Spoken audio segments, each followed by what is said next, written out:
Narito ang isang listahan ng mga pinakahinahanap na kurso sa Pilipinas kasama ang mga detalye at impormasyon tungkol sa bawat isa.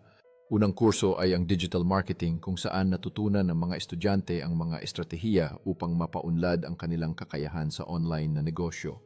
Pangalawa ay ang IT or Information Technology na nag-aalok ng mga kasanayan sa programming at web development na mahalaga sa makabagong industriya. Pangatlo ay ang nursing na patuloy na lumalaki ang pangangailangan sa mga kwalipikadong nurse sa bansa at sa ibang bahagi ng mundo.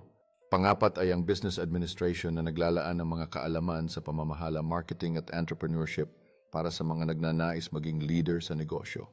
Panglima ay ang Culinary Arts, kung saan ang mga estudyante ay natututo ng iba't ibang pamamaraan sa pagluluto at pagpapaganda ng pagkain para sa industriya ng hospitality.